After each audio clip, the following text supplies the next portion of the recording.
Have you ever been gaming or working online classes and your internet service constantly gets interrupted? First Nations Fiber is about to ensure that just won't happen again. Get ready for high speed at a new level. Click on fnfiber.com and sign up today. First Nations Fiber, empowering people through connectivity.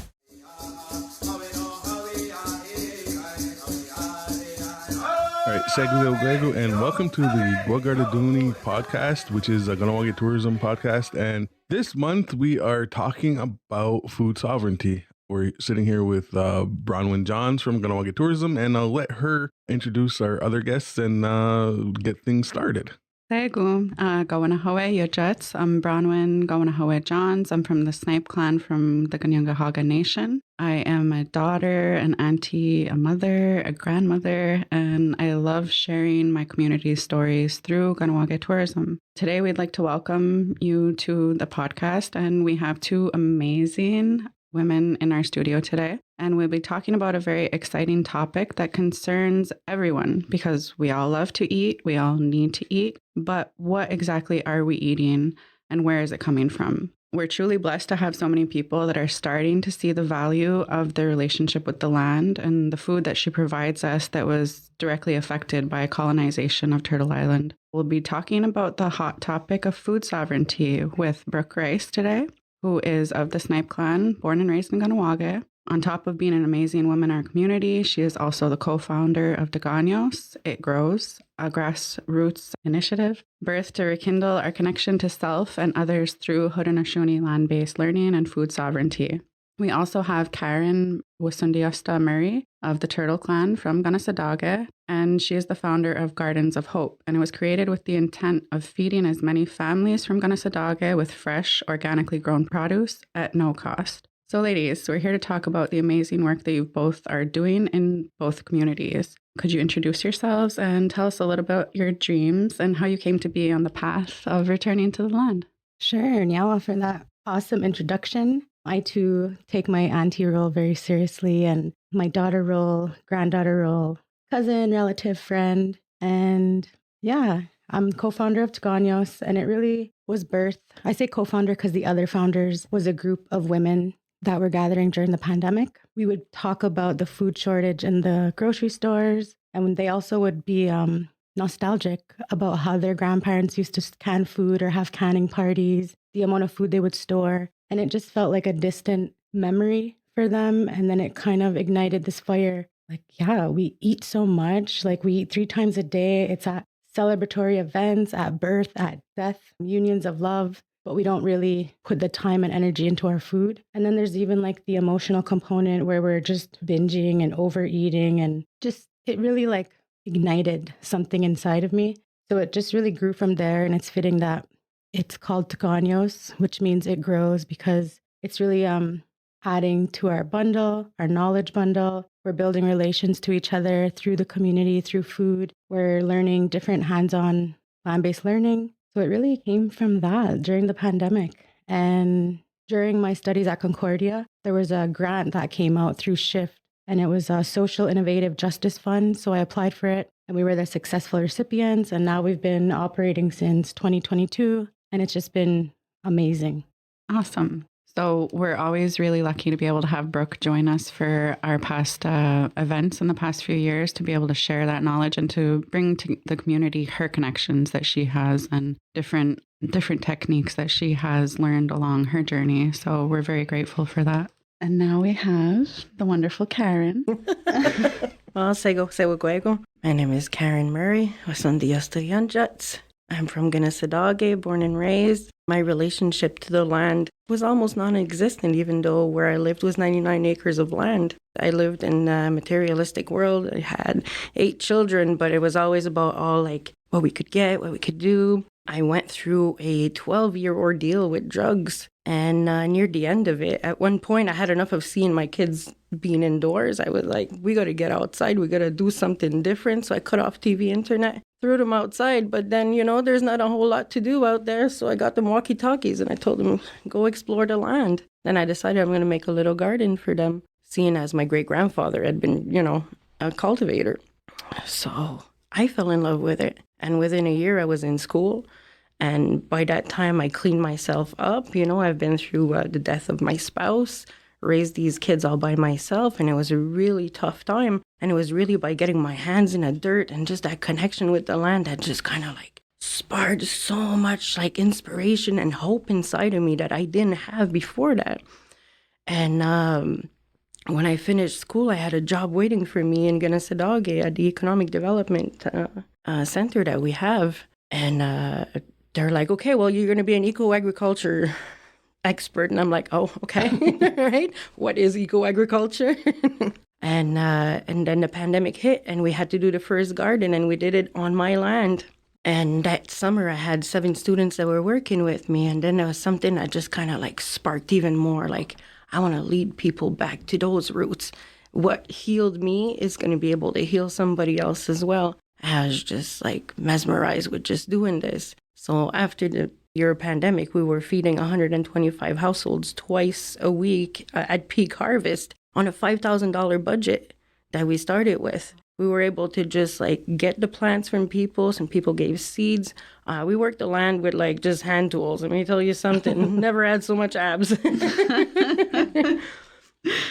But just working with the elements, the whole regenerative of everything that it was just amazing. You know, I just like going out there and going like, okay, well, we got to get more stuff in the center of the field so that there's going to be more pollinators coming. And I'm seeing this macro life coming together and creating fruits of labor. And it was just beautiful. Amazing. Right. So we're talking about food sovereignty, but you know, that might be a term that's new to some people. So how would you define what food sovereignty is? It's for either one of you. I feel like it's such an old buzzword now. But yeah, if it is new for some folks, it's I think it's the autonomy to choose what we're eating, how we're growing, where we're growing, and how we're producing, processing our foods, what we're putting into our bodies. And it's everything, what you're hunting, fishing, beekeeping, honey, like learning the medicines and the plants, eating seasonally, really like connecting to the cycles of the land. I find there's something so like magical about ingesting digested stardust. Like literally the plants are digesting the energy of the sun, the energy of the moon. It's photosynthesized into that plant. It gets the 4 directions of the winds. It's getting the birds singing to these plants. Like it's getting so much. And then we ingest it. And it's like, sometimes when I write grants, I'm like, you're not going to get this. Yeah, it's magic. It's magic. Yeah. And like you said, it brings so much healing. Mm-hmm. It's so much more than just food and sustenance. It's like medicine. It's our ways. It's our identity. It's who we are. It's keeping culture alive. And it's almost like an act of resistance because through history, there was like the Sullivan campaign. They immediately attacked our corn. They attacked our foods. Then they implemented with the 3 white sisters, white flour, sugar, and salt, which reflects the health issues in our communities. So it's really just like, yeah, like, wow, so much history that was ripped away from us through our food systems. Oh, that was long-winded. I think you hit it right on. And I find that it is an act of rebellion. I mean, it's rebelling against that whole colonial system. You know, they came, they didn't know how they were going to survive. And then our people taught them, you know, and then they just kind of took over. But I find it's an act of rebellion. It's an act of reconnection. I mean, you know, like growing a tomato that's going to give you 15 more seeds, that's going to give you 1,500 more plants, you know, like. Food is power. It really is. It really is. And it was determined a long time ago that by controlling the food sources, they would be able to control the people. So it's something that was a long-term plan that was rolled out over the years. And now we have to claim it back. Mm-hmm. Right. And so how are you gals practicing food sovereignty in your everyday lives? Ooh, wow. I'm going to backtrack a bit because food initially came into my life 2016. It was a part of the Ready When That's curriculum. So we went to Onondaga, we went to see the seed bank, and then walking into this room full of seeds, some of these seeds outlived the villages and the tribes they belong to. And you can like feel the spirit and the energy. And that's when corn like initially came into my life. Angie Ferguson handed me a cob. And we learned how to braid corn. And it was almost like this ancestral memory. Because I too, I didn't grow up in it. I didn't grow up in this like knowledge and knowing. And I mean, I grew up around fishermen and that like, you know, I was like, ew, this stinks. It's gross. And like my mom planted, my dada planted, and I took it for granted. I was like, It's like yucky, hard work, like backbreaking. And then the fish, it just smelled disgusting. My bubba used to make me pick up all the hickory ashes or splints. He would make lacrosse sticks. So there's like little bits of culture and land learning, but I took it for granted. And now I feel like since 2018, that was my first hunting journey. And it's been that long since I've been able to get to where I am now. Because you said, how do I practice it? I try to make these meals that are 99.9% either grown in Kahnawake, harvested. I either spearfished it, I hunted it, I foraged it, I canned it, I dried it. Like from seasoning the foods to the water peppers that we harvest. So now we make these meals, and it's like so empowering because it doesn't have, when you go to a grocery store, it's like beep, it's commodified. It's just like a price tag. You don't know where it came from. You don't know what's the chemicals in it or the preservatives. So that's how I've been practicing it. And through Tkanios, we're creating land learning through each lunar cycle, and we're trying to get people on the land to grow seeds, to harvest maple, to go spearfishing, really just like creating this network in the community and reviving our foodways because they're there, they're waiting, like they're calling us back. They want to be planted. They want to be sung to. And yeah, like she said, the seeds is like rebellion, but I feel like every seed we plant is like a prayer that our ancestors prayed for. They prayed for us to like continue. Ooh, I get emotional to continue this work. And yeah, it's so cool because it's like we're doing all this work for the future generations. We're acclimating the seed to what's happening with climate change, whether it's drought resistant, pest resistant, like they're getting acclimated to the climate, and we'll be able to store seeds. So those future faces that we don't even know yet, they'll be like, oh, my grandmother planted these and saved these for me. So I think it's just like this beautiful indigenous continuum that we get to be a part of. And yeah, I guess that's how I do that in my lifetime. Well, at Gardens of Hope, we've had to do a lot of things with fresh. What we have that's been dried has been mostly like medicinal plants and herbs and flowers for now, until we can have like more capacity and when we can have like bigger structures. Because the aim of the garden is, well, I guess for food sovereignty, what we're doing is all these different groups that come. We have a lot of different people that come. There's religious groups that have come to do some, what's that word? Reconciliation. Yeah.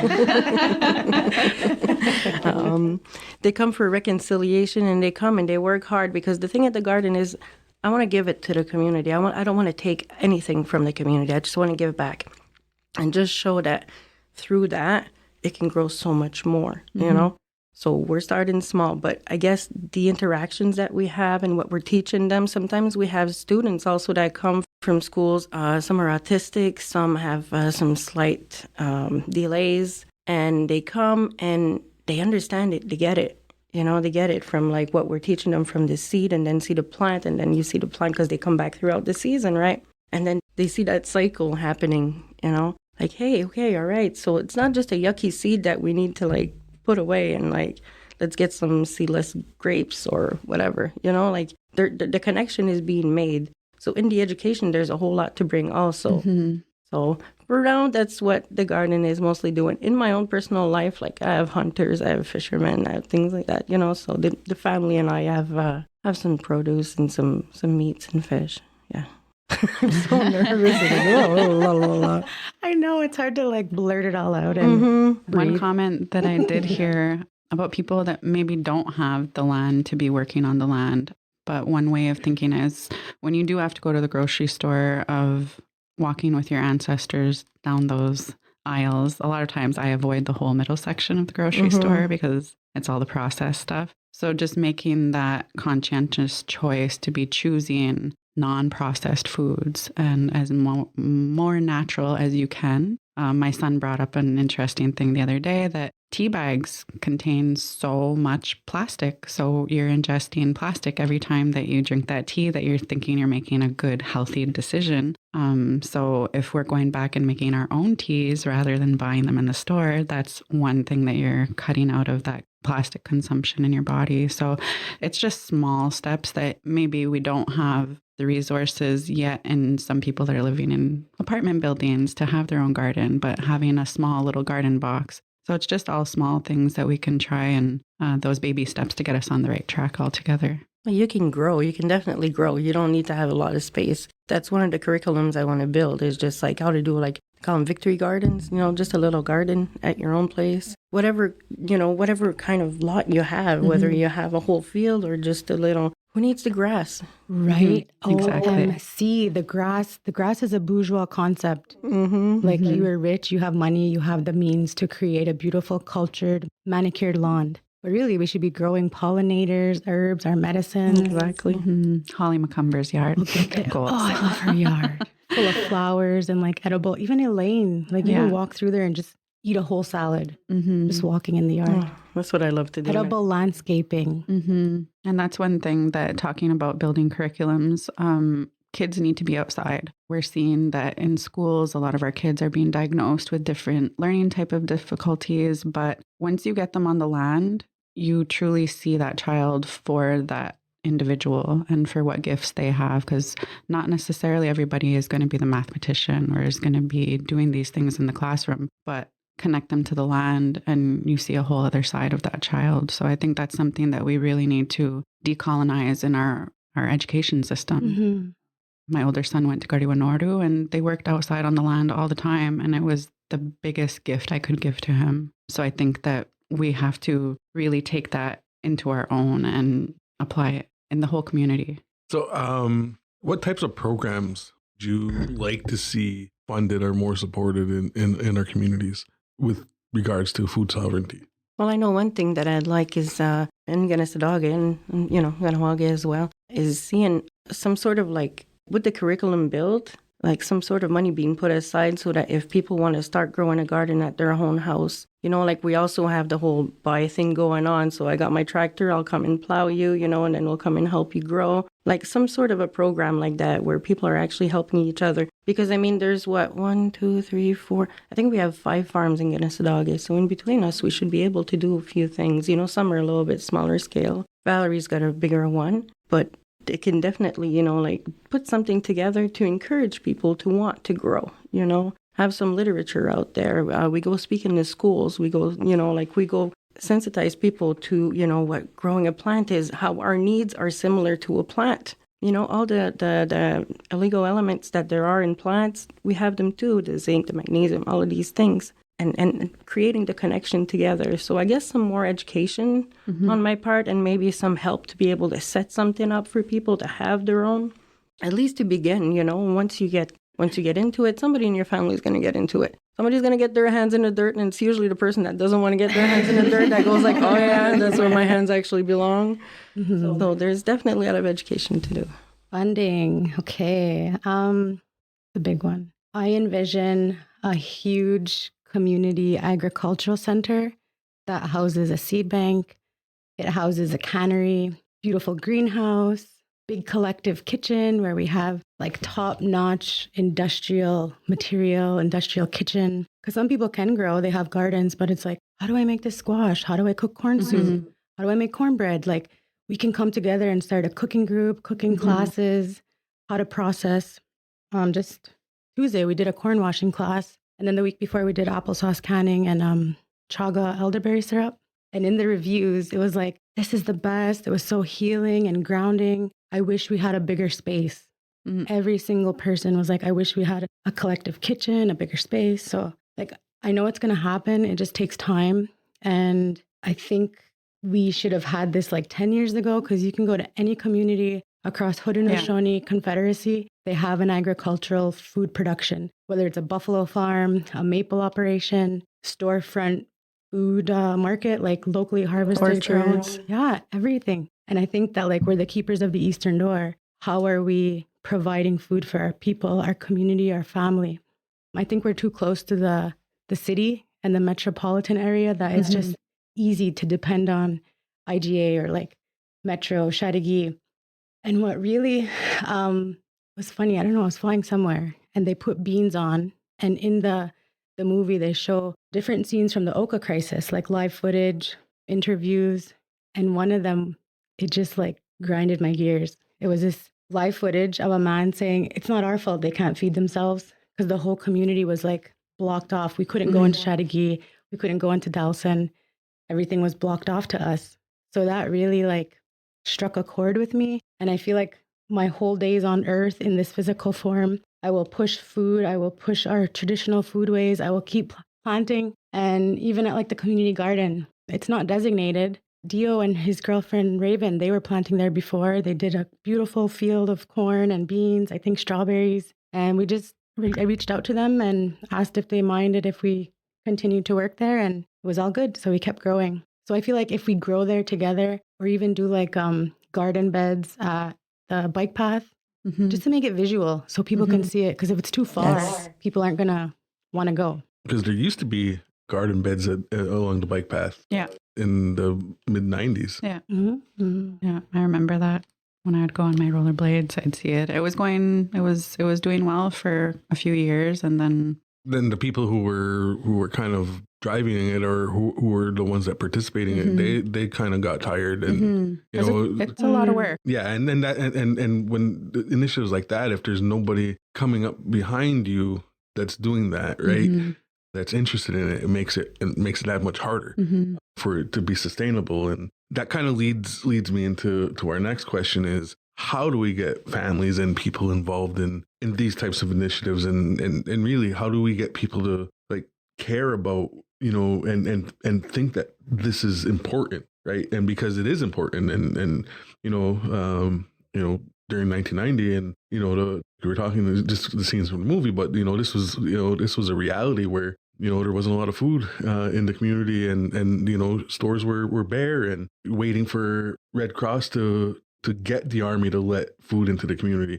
You know, so these are important issues that, you know, it may not affect us now, but it may affect us in the future. You know, look at, you know, the time during the ice storm, you know, and that's a natural disaster, and everything in the province was shut down. And like, what do you do for food in those types of situations, right? Yeah. That's why I think about that. It's like we're born and raised with Haudenosaunee knowings, teachings.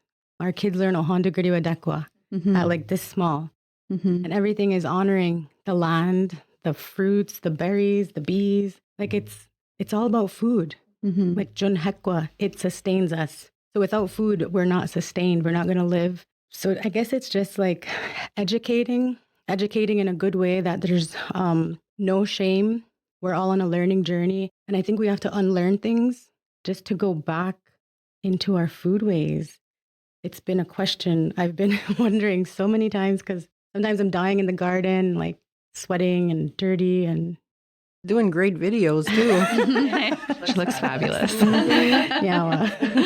But you know, it's a lot of work. It is. And if you watch this documentary on the blue zones where people live the longest, the Okinawa is one of them. They're like in great shape. No one's in a wheelchair. And it's because they do gardening, low impact moving. A lot of their village is uphill, so they're moving and walking. And they have social network. They laugh. They meet with community. And it's like we've become so disconnected and so complicit with this individual lifestyle of like, this is my house, my responsibility, my family, which I get. But as Haudenosaunee, like, we're responsible to our clan families, you know, even nation to nation. Like, we could be doing trade routes, bartering, like no money involved. Yeah, it was, I always think back, and when I give tours, I often talk about it, because growing up, both my grandparents were renowned gardeners. Growing up, I'd always hear stories about my grandfather's sunflowers or about his white corn. And he was an ironworker. And even though he was ironworking, he made sure he took off the summers to be in his garden to work his crops. And we always had a barrel in the front, in our front porch that was about 3 feet high, and it was full of white corn. And that was a nostalgic memory of diving your hands as far as you could into this barrel of white corn and just feeling the coldness of it and the smell of it, and never thinking that was that 7 generations mindset, was to have that food there to always be able to provide for his 10 children. And then he passed away, and my grandmother kept the gardens. But once she passed away, it was kind of, we didn't do it properly in the garden. So a lot of times she'd be like, well, you're picking the wrong stuff and you're going to not pull out the weeds. So it was kind of like she didn't realize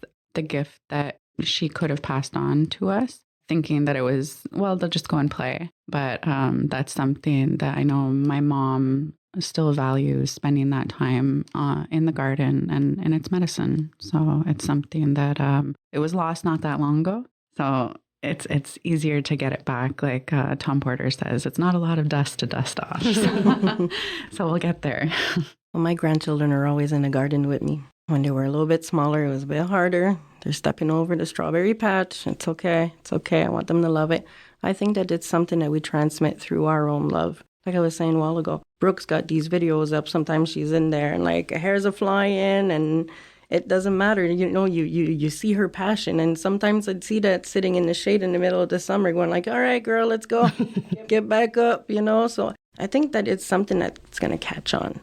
Like it's so important. Our food is so important. Eating in season is so important. And I think that it's all starting to like come back. The pandemic has really brought people to thinking again, like so many people had patio gardens going on even in the city because that's all they had to do. It ignites something.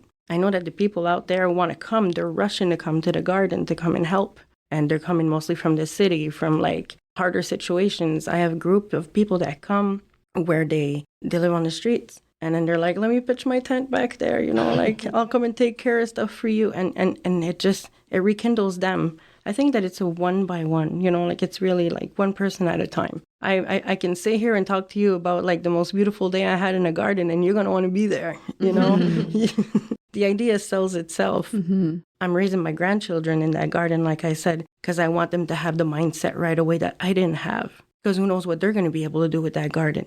Mm-hmm. So much more. And then for their children and their children and their children, I'm going to be able to leave something behind. A legacy of seeds, of sustenance. And also they're going to be, they're being raised eating properly. They're eating what's growing. And mom and dad, they go to the grocery store, but they do the same thing. They just go the outer aisles, Mm-hmm. And I'm really happy with that. But I didn't grow up having that. But I taught my daughter that, and my daughter's teaching her children that. And now we have the garden as the playground to do so. And as it evolves, we're going to have a lot more corn, beans, a lot of stuff that we're going to be able to just conserve in the winter and be able to distribute then. I got eons of black turtle beans right now that I'm just, going to be handing out. And then as you're handing it out, when I was doing the markets this summer, so they were low cost, no cost markets, because some people are not ready yet to just be given food. Mm-hmm. They want to pay for it. So, there's a jar if you want to help us out, great, but no cost required. But as you're handing out these tomatoes, these cucumbers, whatever vegetables, the passion, you're transmitting it. I'm sitting there and I'm telling them like, oh my gosh, I remember the day I planted these, back in May, and like, oh, how quickly they started growing, sprouting. And then they're like, oh yeah, we want to come and see. And then some people come to the garden, they bring their kids too. Another thing that I want to do, I'm sorry, I feel like I'm talking a lot. This is what you're here for. I want to do different things on the land where people are going to want to come. So a pumpkin patch, so that people don't have to go out of town and pay for their pumpkins. They can just come and grab it out of their garden. The strawberry patches we already have families that come like late June, like, oh, I want to come and get some strawberries. Cool, come on down, and they come, they bring their stuff, they pick it. So that way there's less, handling for it, but then it brings them that connection too. So I really think that it's transmitting it to as many people as we can. And I tried to do a couple of videos. I never look as good as you. No. I'm just like, this is Karen at the garden. I'm dying, but here's what they're doing today. But it really sparks something in people when you bring them to it, or when you tell them about it, when you're giving them a vegetable or produce. So some of the things that you guys are doing are obviously not easy. So what are some of the challenges that you guys have experienced, and how do you overcome that? My God, take a deep breath for this one. No. Yeah, I feel like community work in general is extremely challenging because, like, personally, I put in so much hard work. Like, I'm pouring myself out because I feel like I feel like it's urgent. We've been hearing about climate and the water rising. Like, we have so many prophecies, and it's not just like talking, it's prophesizing in real time right now, where the tectonic plates will be shifting. Things are going to happen that we have no control over, and Mother Earth is going to be doing her thing, cleansing herself. And I feel we should have like this ready prepared plan. So if we're canning meat, it's going to be good for like a few years, you know, like start canning, start storing food. You said he has so many beans. Like you can put those in, Elaine does this thing with her, like sucks out the air and puts it in those packages, the little oxygen sucker thing. But yeah, the challenge is like getting people excited, because you did say it's hard work, and it's getting people excited. It's getting people to commit. I feel like our time is sucked into other places, which is cool. Like, you know, we have other priorities, we have other engagements. So yeah, a big challenge I find is the colonial agenda, the bureaucracy, and all the red tape that magically appears when I'm trying to just be like an Ungwehue woman. You know, like it's so simple. We're supposed to plant seed. Like, why did Sky Woman come here with so many seed songs? Right. You know, there's a reason for that. Why is all our ceremonies celebrated with food? There's a reason for that. So I think it's just educating in a good way. Sometimes I get passionate and like, you know, my ruggedness comes out, but that's just my honesty. And I just want people to like come to the garden, come plant, come Feel the plant. value in it. That's what I find. Like I've been really busy. I message you all the time and I'm like, I want to be there. I ran there on my lunch break, helped Vernon with the garden. But that's one thing that I know that I have to make sure I put that time aside, like, and say no to the other tasks that could be done next week. Oh, that's what I want to add too, that you just reminded me. So in different communities, they'll have like a goose break. The whole community shuts down to hunt geese. So I think if we can come together as a community and create like an Ungwehue calendar, like indigenize our calendar. So everyone gets a week off to do gardening. Everyone gets a week off to harvest. So time isn't an issue. I think like we can create our own story, our own narrative for the community. It's not impossible.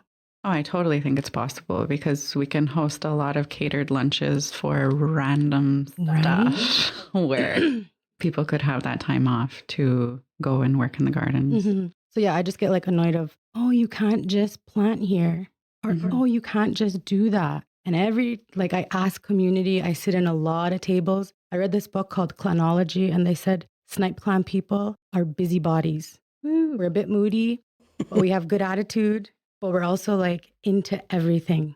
Like, oh, there's a group of people there. Let me see what they're doing. And then like we get involved and we don't finish projects. Like we start something, maybe it's a moccasin, and we won't finish the other side because we want to start on something else, a skirt. So I think it's like part of my characteristics to just be involved in all these spaces. And I ask people, I do consultation. I just like go, I show up and I ask like, would you want to see a garden here? Would you want to see garden beds? Do you want a greenhouse? And like not one person said that's a horrible idea.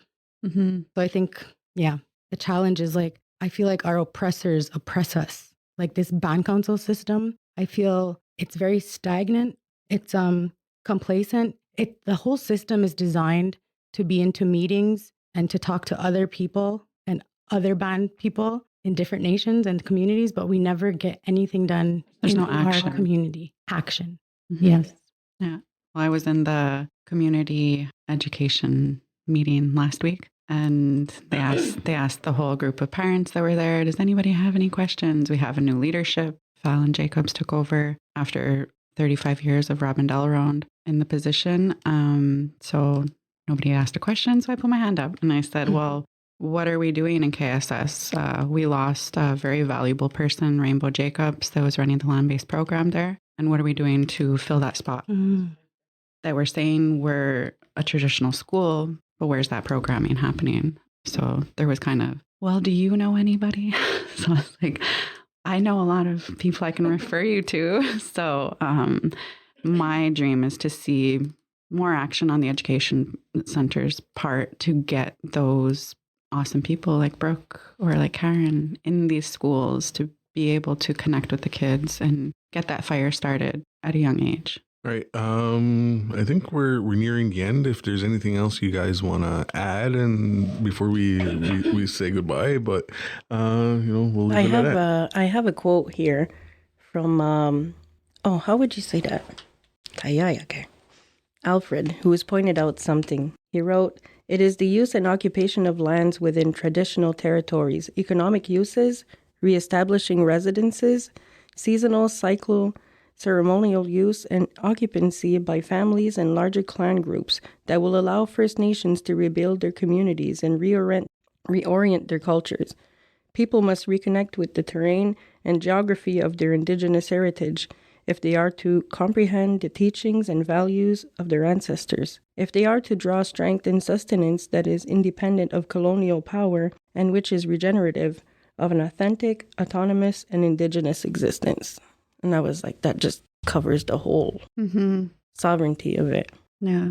To me, sovereignty is the right to healthy food. The fact that we have to worry about what's in our food doesn't make sense. It should be affordable. It shouldn't be more expensive for us to eat healthy than not healthy. And we should be able to define our food systems and to regulate them. And I think that's the most important thing, is to take back that control. Take back the produce. Yeah. Right. But even beyond the produce, I mean, just all the medicinal plants, like the knowledge of it is not like returning to us, but a lot of it is still, I don't know if it's lost, but a lot of it is gone with our elders. I could just talk forever about food. Actually, okay, I helped organize Food Secure Canada panel, or their conference. They had a 3-day conference in Tiohtià:ke. Did a panel with them online, and then they said they had such great feedback. They said, can you help us organize our first day in community? So we did that at Mohawk Trail. We had an opening. I was the keynote. Elaine spoke about medicines and seed saving. Ganasaho did an opening and like laid out the whole Turo Wampum and the turtle back teaching and a lot of connections to the creation story. And then they invited me to go speak at the Rialto, which was like, whoa, 5 years ago, I would never think I'd be on stage speaking to an audience of like policymakers, food advocates, like all these people. And I stayed afterwards, and there was a panel on the AI technology that's coming with farming and all the technologies around food. So what was really interesting was this bioengineered food. It's going to be in like spinach. It's going to be in greens. You think you're eating healthy greens, but it's bioengineered to be resistant to certain pests, to certain bugs, to certain, just like certain, what is it called? Those sprays? Pesticides, yeah. So just knowing, you know, like even if you think you're going to be on the outside shopping at the grocery store, now it's like bioengineered. Yeah. And they're attacking the farmers and like how they're growing, how they're doing their inventory online, like the digitization of it.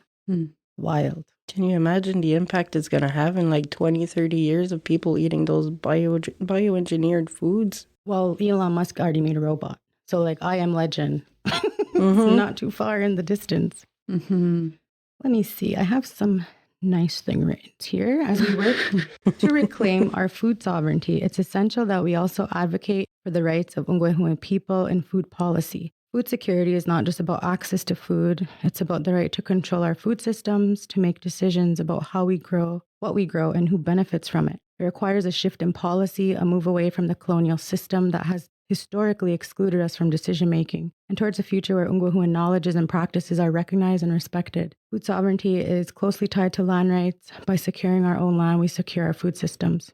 So I think we're on a good path. We do amazing work. There's bartering routes happening, trade routes. There's like secret food societies that are happening where people come together and we trade our seeds. And we just want to extend that to people. Like if you're interested, if you want to be a part of this movement, reach out to Tagaños on Instagram or Facebook, or myself, Brooke Rice on Facebook. I just want everyone to get involved. Good stuff. All right. It was a very interesting discussion. I think I learned a lot, and I think anybody listening will have learned something today. So thank you all for being here, and we'll see you guys next month. Yeah. Wait, can I do a PS? Go for it. Yes. The dream for this agricultural center will also increase and establish economic development as well as social development, because we're empowering our people with knowledge that will sustain for generations. Like once they get in there and we have good paying jobs where we're growing our food, it's not just volunteer work, full-time jobs, 30 plus an hour, benefits, days off, wellness days. You know? Like this is what I'm envisioning. Like we're not breaking our backs to grow food. It's like committed 5-year, multi-million dollar funding in each community so we feed ourselves and take this seriously. Like, what are we feeding our children? I don't even have children yet. But when I do, I know they're going to be eating good because I just hunted my first moose. I'm not a berry picker anymore. I did it. And then we did a pop-up hide camp. Like, it's ecological, you know, like nothing goes to waste.